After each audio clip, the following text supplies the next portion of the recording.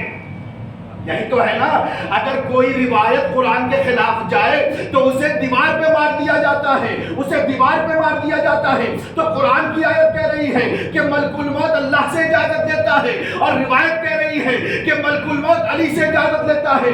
لیکن سنیے گا, فوراً روایت کو دیوار پہ نہیں مارا جاتا ہے.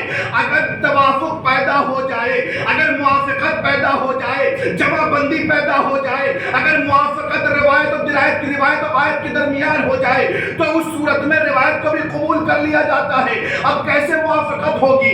اگر اذن علی اذن خدا نہ ہو تو معارض ہے, تعارض ہے, اور اگر اذن علی اذن خدا ہو تو پھر تعارض نہیں ہے. اب آؤ دیکھو اللہ کی اجازت اور علی کی اجازت کیسی ہے. اگر الگ الگ ہوگی تو تعارض ہوگا, اگر الگ نہیں ہوگی ایک ہوگی تو تعارض نہیں ہوگا, روایت صحیح ہوگی. ہمیں پتہ نہ چلتا کہ علی کی اجازت اور خدا کی اجازت ایک ہے یا نہیں ہے اگر ایک واقعہ نہ ہوتا. ملک عراق میں, شہر کوفہ میں, مسجد اعظم میں, منبر ابی اصفر, خطیب منبر سلونی نے اگر یہ نہ کہا ہوتا, قسم ہے اس ذات کی کہ جس کے قبضہ قدرت میں علی کی جان ہے, نحن واللہ اذن اللہ المعذور. صلوات پر محمد وآل محمد. اللهم صل على محمد وآل محمد. نحن اذن اللہ, ہمیں خدا کا اذن ہے, ہمیں خدا کی اجازت ہے. تو علی کی اجازت اجازت خدا, خدا کی اجازت اجازت مولا کائنات. تو اس صورت میں مولا کائنات فرماتے ہیں ملک الموت علی سے اجازت طلب کرتا ہے تو ایک بندہ مومن کی روح کو قبض کرتا ہے. اب دیکھیں کئی مراتب و کئی مرحلے ہوتے ہیں موت کے. سب سے پہلا مرحلہ ہوتا ہے حالت انتظار. حالت انتظار جب اس کی روح قبض ہو رہی ہوتی ہے. ہم لوگوں کو لگتا ہے وہ پریشان ہے, لیکن آئیے روایات سے پوچھیں کہ روایات میں ایک مومن, ایک شیعہ کی حالت انتظار میں کیا کیفیت ہوتی ہے. چھٹے امام کی خدمت ایک بندہ آیا, آنے کے بعد سوال کرتا ہے مولا میں نے آپ کی جد کی ایک حدیث سنی ہے. کیا سنی ہے؟ کہا وہ حدیث یہ سنی ہے کہ اگر کوئی اس دنیا سے جاتا ہے اور ملک الموت جب اس کی روح کو قبض کرتا ہے تو ایسا لگتا ہے کہ جیسے کسی کانٹے کے اوپر کسی ریشمی کپڑے کو ڈال کر اسے کھینچ لیا جائے, لیکن تار تار ہو جاتا ہے, اگر دھاگا تار تار ہو جاتا ہے تو اس طریقے سے انسان کی روح قبض ہوتی ہے. مولا نے کہا ہاں بالکل صحیح ہے. کہا مولا پھر ہم لوگ علی کی جو شیعہ ہیں کیا ہماری روح بھی ایسے ہی قبض ہوگی؟ توجہ چاہتا ہوں, کیا ہماری روح بھی ایسے ہی قبض ہوگی؟ تو چھٹے امام نے ارشاد فرمایا دیکھو یہ جو تار تار ہو جانا, کپڑے کا تار تار ہو جانا, دھاگے کا الگ الگ ہو جانا, یہ اس طریقے سے علی کی شیعوں کی روح قبض نہیں ہوتی ہے بلکہ یہ کافروں کی روح اس طریقے سے قبض ہوتی ہے. کہا مولا پھر علی کی شیعوں کی روح کس طریقے سے قبض ہوتی ہے؟ توجہ چاہتا ہوں, علی کے شیعوں کی روح کس طریقے سے قبض ہوتی ہے؟ اب دنیا کا چھٹے امام کا جملہ ہے. چھٹے امام نے ارشاد فرمایا کیا تو نے سورہ یوسف کو نہیں پڑھا؟ کہا مولا سورہ یوسف کو تو ہم نے پڑھا ہے. میرے مولا نے کہا کیا سورہ یوسف سے تو نے نتیجہ نہیں نکالا کہ علی کے شیعوں کی کس طریقے سے روح قبض ہوتی ہے؟ اس نے کہا مولا مجھے نہیں پتا. کیا تو بھول گیا؟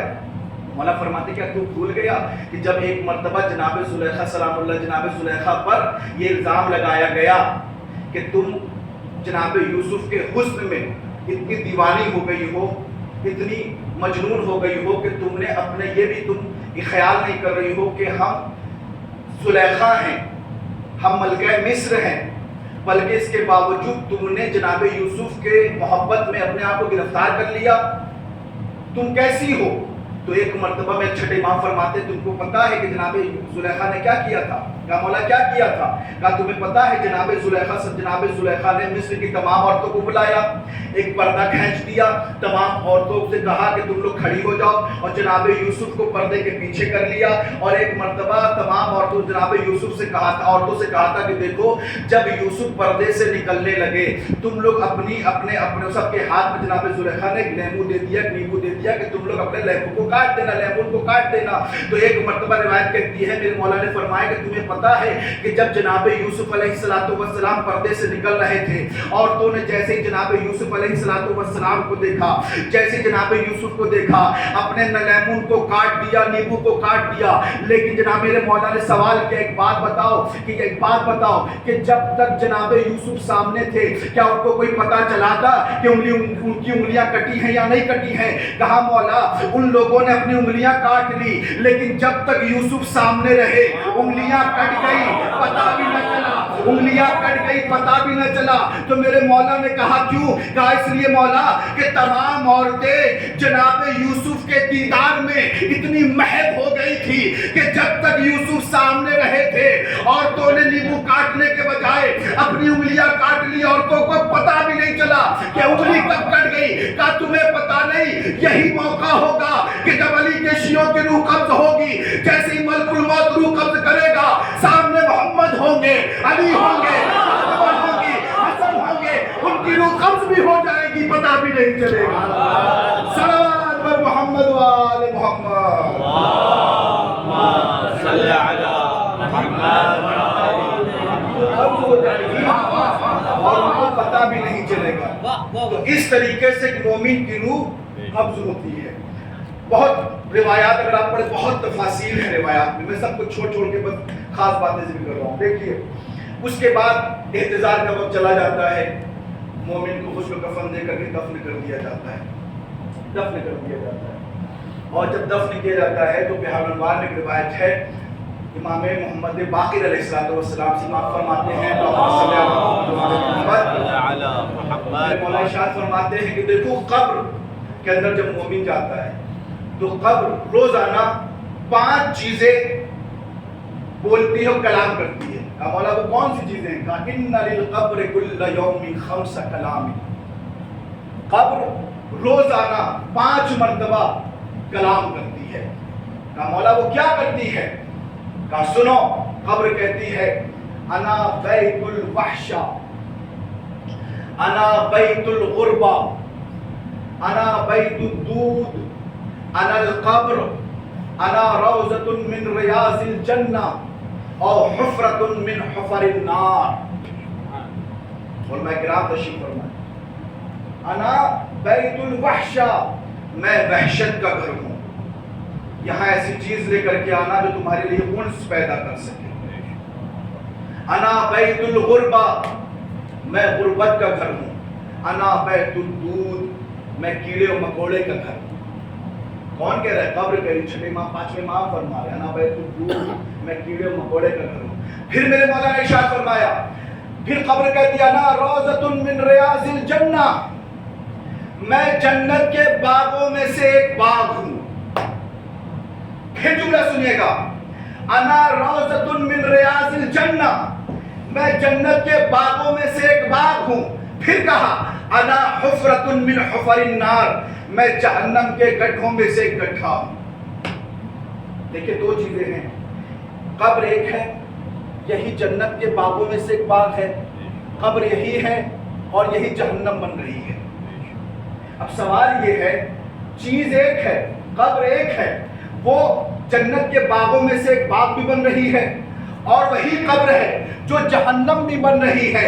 اب کیسے پتا چلے یہ قبر جنت کب بنتی ہے؟ اب کیسے پتا چلے یہ قبر جہنم کب بنتی ہے؟ ہمیں پتا نہ چلتا اگر رسول سے یہ سوال نہ کیا ہوتا، یا رسول اللہ یہ قبر جنت کب بنتی ہے، یہ قبر جہنم کب بنتی ہے؟ آخری فرق تک توجہ، یہ قبر جنت کب بنتی ہے؟ تو ایک مرتبہ اللہ کے رسول نے ارشاد فرمایا، الا ومن احب علیا حول اللہ علیہ سکرات الموت وجعل قبرہ روضۃ من ریاض الجنہ. یاد رکھو جو علی سے محبت کرے گا اللہ اس کی قبر کو جنت کے باغوں میں سے ایک باغ بنا دے گا. صلوات بر محمد و آل محمد. اللهم صل على محمد وآل محمد. الا ومن احب علیا حول اللہ علیہ سکرات الموت وجعل قبرہ روضۃ من ریاض الجنہ. اللہ اس کی قبر کو جنت کے باغوں میں سے ایک باغ بنا دے گا، ایک باغ بنا دے گا. اب سنیے گا ایک اور مرتبہ، قبر میں مومن گیا، بہار انوار پھر پانچویں امام کی روایت ہے.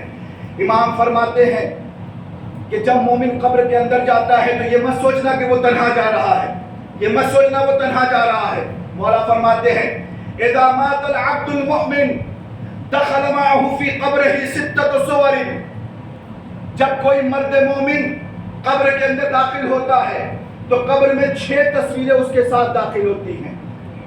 عظمت مومن سمجھے گا کہ مومن کی عظمت کیا ہوتی ہے, کہ جب مومن علی کا شیعہ جب قبر کے اندر داخل ہوتا ہے تو 6 تصویریں مومن کے ساتھ اس کی قبر میں داخل ہوتی ہے. اب یہ 6 تصویروں کی حقیقت کیا ہے سننے کا. پانچویں امام فرماتے ہیں, پانچویں امام فرماتے ہیں فیہن سورۃ احسنہن وجھا وانظفہن ریحا وَأَطْيَبُهُنَّ حَيْبَةً. پانچوں تصویروں میں سے ایک تصویر ایسی ہوتی ہے جو اتنی خوبصورت ہوتی ہے کہ پانچوں تصویریں اتنی خوبصورت نہیں ہوتی, اور ایسی خوشبو اس تصویر میں سے آتی ہے کہ پانچوں تصویروں میں سے وہ خوشبو نظر نہیں آتی, اور ایسی پرہیبت ہوتی ہے کہ باقی پانچوں تصویر اتنی مہیب نہیں ہوتی, اتنی ہیبت والی نہیں ہوتی. کہا مولا, ابھی مولا بتایا کہ یہ 6ویں تصویر جو سب سے زیادہ خوبصورت, سب سے زیادہ ہیبت والی, سب سے زیادہ اس میں خوشبو آ رہی, یہ کون ہے اور 5 تصویریں کون سی ہیں؟ سائل نے سوال کیا میرے مولا یہ تصویریں کہاں مومن کے پاس آئیں گی؟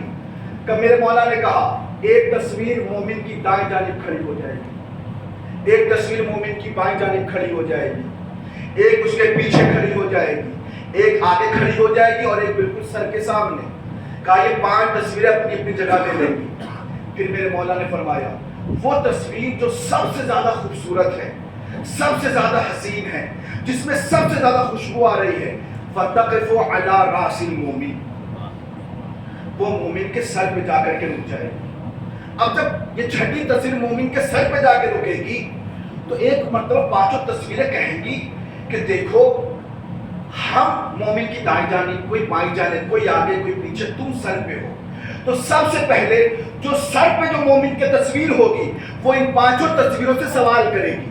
وہ سوال کیا ہے؟ وہ سوال کرے گی کہ من انت جزاک اللہ عنی خیرن, کہ تم 5 تصویریں کون ہو, اللہ تم 5 کو میرے صدقے میں جزائے خیر دے. توجہ چاہتا ہوں, جزاک اللہ عنی خیرن, اللہ تم 5 کو میرے صدقے میں جزائے خیر دے. تو ایک مرتبہ جو دائیں طرف کی تصویر ہے وہ بولنا شروع کرتی ہے انا صلاۃ المومن, میں مومن کی نماز.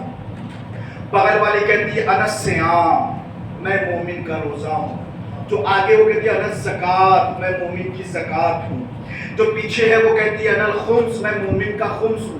اب سنیے گا بڑی عجیب روایت ہے. پھر وہ فرماتے ہیں, معصوم فرماتے ہیں, پھر جو آگے مومن کے سر کے سامنے ہوتی ہے وہ کہتی ہے انا بر من واصلت من اخوانک, یعنی تم جو دنیا میں صلہ رحمی کرتے تھے, اپنے رشتہ داروں سے ملتے تھے, جلتے تھے, ان سے اچھا برتاؤ کرتے تھے اور ان سے میل جول رکھتے تھے, یہ جو صلہ رحمی تھی جس کی وجہ سے لوگ تمہیں برا سمجھتے تھے, دیکھو تم نے صلہ رحمی کی ہے, یہ صلہ رحمی کی تصویر اور نیکی بن کے تمہارے ساتھ ساتھ موجود ہے. یہ 5 تصویریں صلہ رحمی ساتھ ساتھ جا رہی ہے. یعنی نماز بھی مومن کے ساتھ ساتھ, روزہ بھی مومن کے ساتھ ساتھ, حج بھی مومن کے ساتھ ساتھ, زکات و خمس بھی مومن کے ساتھ ساتھ, اور ساتھ میں صلہ رحمی, رشتہ داروں سے میل جول رکھنا, یہ بھی مومن, یہ نیکی مومن کے ساتھ ساتھ ہوتی ہے. جب 5 تصویروں نے اپنا تعارف کرا دیا, ایک مرتبہ 5 تصویریں کہتی, توجہ چاہتا ہوں, ایک مرتبہ 5 تصویریں کہتی ہیں تم نے ہم سے تو پوچھ لیا کہ ہم کون ہے, اور ہم نے بتا بھی دیا کہ ہم کون ہے, ہم نماز ہے, ہم روزہ ہے, ہم حج ہے, ہم زکات ہے, خمس ہے, لیکن ذرا تم تو بتاؤ تم کون ہو جو ہم سے سوال کر رہی ہو. تمہارے اندر اتنی خوشبو ہے, ہمارے اندر نہیں ہے, تمہارے اندر اتنی ہیبت ہے, ہمارے اندر نہیں ہے, تم مومن کے سر پر ہو, تم کون ہو؟ تو جملہ سنیے گا, ایک مرتبہ 6ٹھی تصویر ایک مرتبہ آواز دے کر کہتی سنو میں کون ہوں, انا الولایۃ لآل محمد, انا الولایۃ لآل محمد, میں آل محمد کی ولایت ہوں جو مومن کے ساتھ ساتھ ہوں. یعنی نماز بھی مومن کے ساتھ ساتھ, روزہ, حج, زکات, خمس اور صلہ رحمی اور ولایت آل محمد بھی مومن کے ساتھ ساتھ ہے. آپ نے غور نہیں کیا, یعنی یہ جو مومن کے سر پہ تصویر تھی, انہوں نے 5 تصویروں سے کہا تھا اللہ تم تم کو جزائے خیر دے میرے صدقے سے. یعنی اس نے قبر میں بھی بتا دیا کہ نماز کو جزا ملے گی آل محمد کے وسیلے سے, روزے کو جزا ملے گی آل محمد کے وسیلے سے. صلوات پر محمد و آل محمد. اللهم صل على محمد وآل محمد. یعنی کتنی بھی چیزیں ہیں سب کو جزا ملے گی آل محمد کے وسیلے سے, آل محمد کے صدقے سے. جزاک اللہ عنی خیرا, اللہ تم کو جزائے خیر دے میرے صدقے میں, میرے صدقے میں. اب دیکھیے یہاں پہ ایک لفظ ہے, وہ لفظ کیا ہے؟ ان الولایت لآل محمد, میں آل محمد کی ولایت ہوں. اب دیکھیے آل محمد کا ترجمہ کئی طریقے سے کیا جا سکتا ہے. آل محمد کا تو محمد کی یاد, یعنی اور برادران سنت نے جو آل محمد میں جب ہم درود پڑھتے ہیں اللہم صلی علی محمد و آل محمد, جب درود پڑھتے ہیں تو جو ناسبی علماء ہیں وہ یہ کہتے ہیں کہ درود آل محمد پہ جو درود بھیجا جا رہا ہے اس میں علی شامل نہیں ہے, کیونکہ علی آل محمد نہیں ہے. تو ناسبیوں نے تو یہ کہا کہ علی آل محمد نہیں ہے, لیکن ان ناسبیوں نے ضرور یہ کہا ہے کہ پھر بھی درود جناب فاطمہ پر ہے, جو کہ جناب فاطمہ کے آل محمد ہونے سے کوئی انکار نہیں کر سکتا. تو اگر میں ان کی بات پر بنا رکھتے ہوئے ایک جملہ یہ کہوں گا, ترجمہ کروں گا کہ آل محمد کا ترجمہ فاطمہ سے کروں گا تو پھر اشکال نہ کیجیے گا, کیونکہ جناب فاطمہ سلام اللہ علیہا آل محمد کی سب سے ابرز ترین مصداق ہے. میں افضل ترین نہیں کہہ رہا ہوں, ابرز ترین مصداق ہے جناب فاطمہ الزہرا سلام اللہ علیہا, کہ جن کو آل محمد کہا جاتا ہے. اب میں اگلی روایت پڑھوں گا, اس میں آل محمد کا لفظ ذکر ہوا ہے, میں اس کا ترجمہ فاطمہ سے کروں گا. توجہ چاہتا ہوں, آل محمد کی تصویر ہوں, یعنی میں فاطمہ کی ولایت ہوں. توجہ چاہتا ہوں, ان الولایت لآل محمد, میں فاطمہ کی محبت ہوں, میں فاطمہ کی محبت ہوں. اب یہ میں ترجمہ کروں گا فاطمہ سے آل محمد کا. توجہ چاہتا ہوں, اب جملہ سنیے گا. معصوم فرماتے ہیں, ماں, یہ بھی بہرحال کی روایت ہے, معصوم فرماتے ہیں ما خلق اللہ شیئا انجسا من القلب, اللہ نے قلب یعنی قلب سے زیادہ نجس کسی شے کو بھی پیدا نہیں کیا. دیکھیے نقرہ سے آپ نفی میں واقع ہے, اور آپ کو پتہ ہے نقرہ سے آپ نفی میں واقع ہو تو عموم کا فائدہ دیتا ہے. ما خلق, ما حرف نفی, ما خلق اللہ شیئا, شیئا نکرہ, ما خلق اللہ شیئا, اللہ نے کسی شے کو بھی خلق نہیں کیا, انجسا من القلب, جو کتے سے زیادہ نجیس ہو. کتنا نجیس ہے؟ اگر کتا میری رضا کو چھو لے اور کتا ہو تو میری رضا نجیس ہو جائے گی, لیکن بعد میں اسے پانی سے پاک کر لوں تو رضا پاک ہوگی یا نہیں ہوگی؟ ہو جائے گی. یعنی میری رضا نجیس ہو جائے کتے کی نجاست سے تو میری رضا پاک ہو جائے گی. لیکن کتا اگر ہمیشہ نجیس ہے, وہ اگر نجیس ہے, اگر میں اسے پانی سے پاک کرنا چاہوں پاک ہو جائے گا. وہ الگ بات ہے استحالہ ہو جائے, نمک میں گر کے بن جائے, اس کی بات نہیں کرو, حقیقت بدل جاتی ہے اس نمک میں. کتا کتا رہے اور اگر میں اسے سمندر میں ڈبکی لگاؤں کیا وہ پاک ہو جائے گا؟ نہیں پاک ہوگا.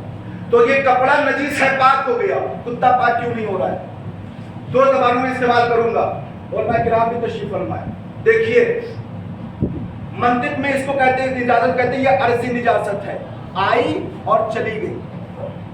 کپڑا کی حقیقت ہے اصالت الطہارت, کپڑے کی اصلی ہے پاک ہونا, لیکن نجاست آئی, کپڑا عارضی طور پر نجس ہوا پھر پاک ہو گیا. تو نجاست یہ عارضی تھی, لیکن کتے کی نجاست ذاتی ہے. کتے کی نجاست ذاتی ہے, اور ذاتی کیا ہوتا ہے؟ لا ينفق, کبھی اپنے ذات سے جدا نہیں ہوتا ہے. تو کتے کی نجاست آئے گی کبھی جائے گی نہیں, کیونکہ کتے کی نجاست ذاتی ہے, اور کپڑے کی نجاست عارضی ہے, وہ آئے گی چلی جائے گی, اور کتے کی نجاست ذاتی ہے, وہ کبھی نہیں جائے گی. یعنی کتا اتنا نجیس ہے اگر اسے پاک بھی کرنا چاہو پاک نہیں ہوگا, بلکہ اگر وہ تر کر کے اسے سمندر سے نکال کے لاؤ گے تو اتنا نجیس ہو جائے گا کہ تمہیں بھی پاک کر نجیس کر دے گا, جہاں جہاں سے وہ گزرے گا اسے نجیس کر دے گا. تو اتنا نجیس ہے کتا. تبھی معصوم نے کہا کہ ما خلق اللہ شیئا انجسا من القلب, کہ اللہ نے کتے سے زیادہ نجیس کسی بھی شے کو پیدا نہیں کیا. توجہ, کسی بھی شے کو پیدا نہیں کیا.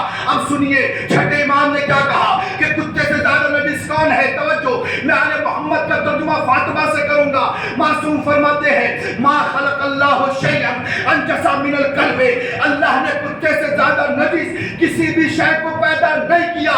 پھر معصوم فرماتے ہیں ولکن الناسب لآل محمد شر منہ، لیکن فاطمہ زہرا کا دشمن کتے سے بھی زیادہ نجس ہے۔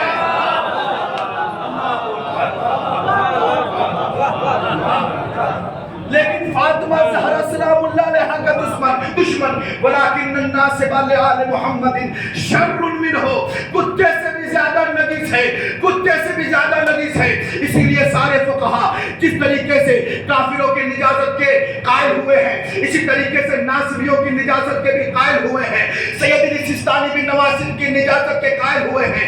تو کتا اتنا نجس ہے کہ اس سے زیادہ نجس کوئی نہیں، لیکن جو فاطمہ زہرا سلام اللہ علیہا کا دشمن ہوگا وہ کتے سے بھی زیادہ نجس ہوگا۔ بس ختم کر رہا ہوں، اب 4 مصرے سن لیجیے۔ اسی لیے شاعر کہتا ہے ان کی پیشانی کو بوسے دو گلے لگ جاؤ، سن کے نام علی جو شاد ہوا کرتے ہیں، اور آل اطہار کے دشمن سے کرو یوں پرہیز جیسے بھیگے ہوئے کتے سے بچائے کرتے ہیں۔ صلوات پر محمد و آل محمد۔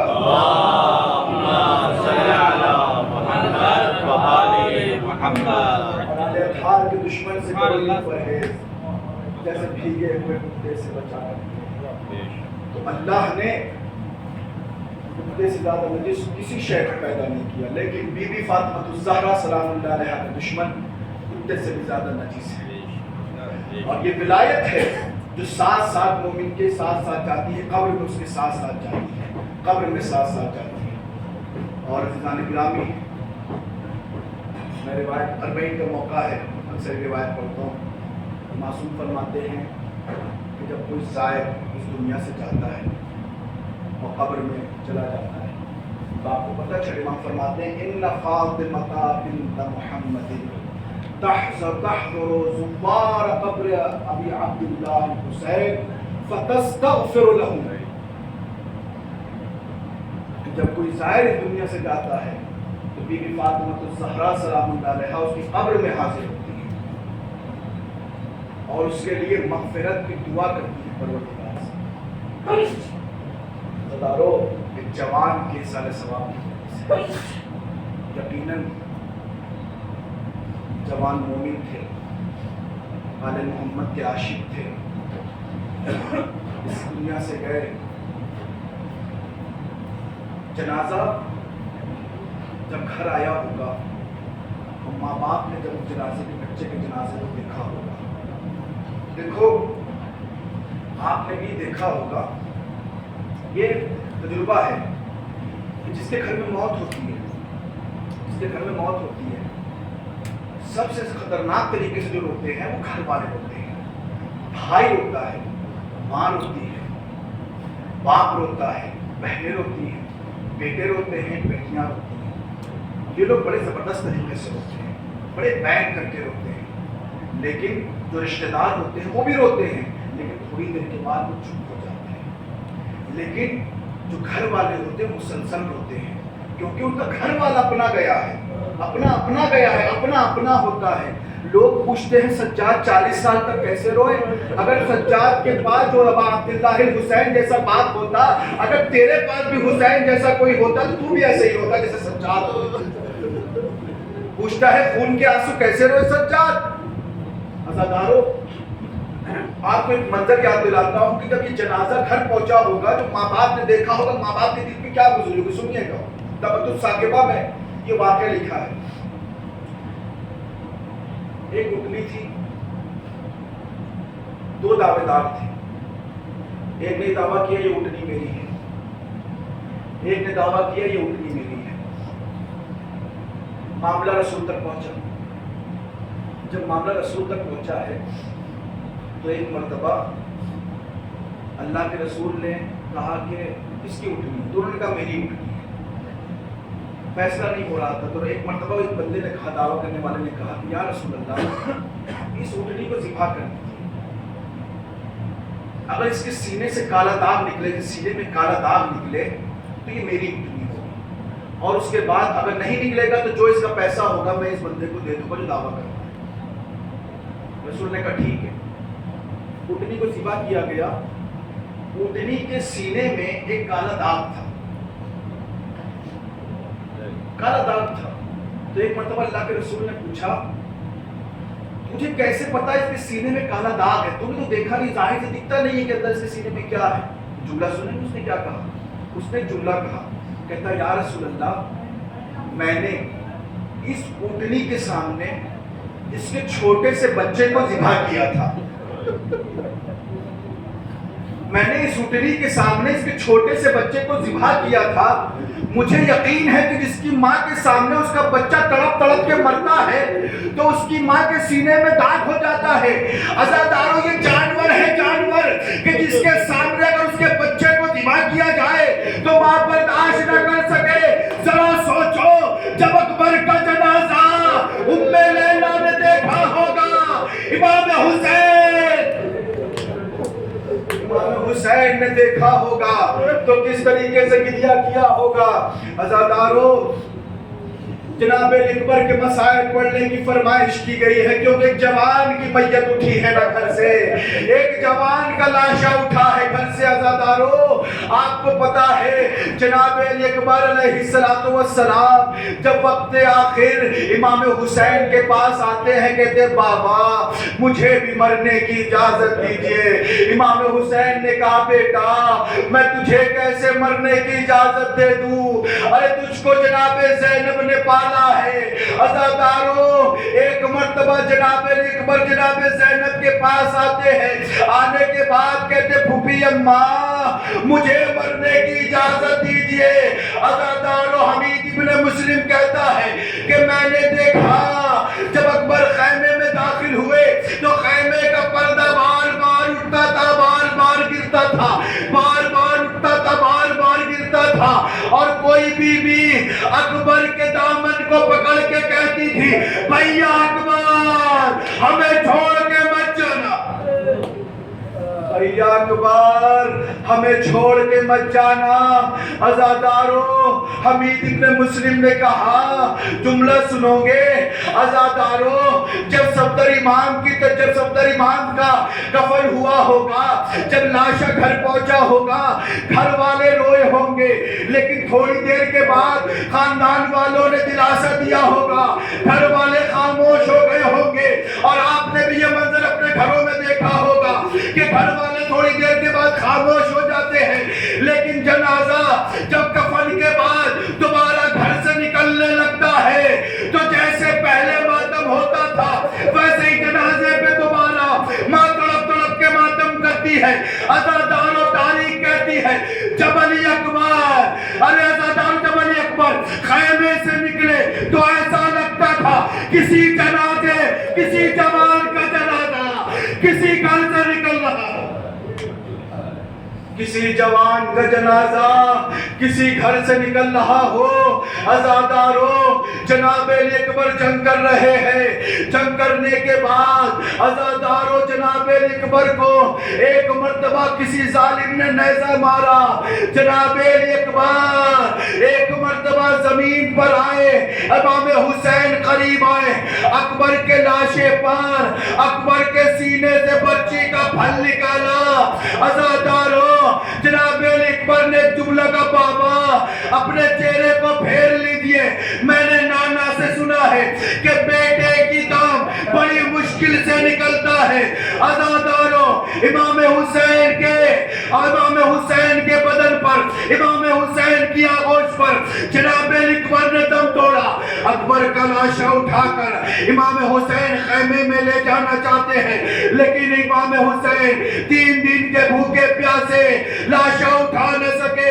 جناب زینب نے دیکھا, اے میرے بھیا اگر اکبر کا لاشا نہ اٹھا سکے تو میں آتی ہوں. امام حسین نے کہا اے بہن زینب, اسی پردے کے لیے میں نے اکبر کو قربان کیا. ہائے اکبر, ہائے اکبر. وَسَيَعْلَمُ الَّذِينَ ظَلَمُوا أَيَّ مُنْقَلَبٍ يَنْقَلِبُونَ. إِنَّا لِلَّهِ وَإِنَّا إِلَيْهِ رَاجِعُونَ. رضا بقضائه وتسلیما لله پروردگار ہماری اس عبادت کو اپنی بارگاہ میں قبول فرما. حاضر مجلس کی تمام حاجت شریعہ کو اپنی بارگاہ میں قبول فرما. پروردگار جو مقروض ان کو بارے پر سے نجات عطا فرما. پروردگار جہاں بھی شیعہ میں حیدر قرار ان کی جان مال عزت و آبرو کی حفاظت فرما. پروردگار مرحوم کی مغفرت فرما. پروردگار ان گھر والوں کو صبر جمیل عطا فرما. پروردگار سب سے بڑی دعا یہ امام زمانہ کی ظہور میں تعدیل فرما. ایک مرتبہ سورہ الحمد اور 3 مرتبہ سورہ توحید کی قرأت فرما کر سب تر امام صاحب کی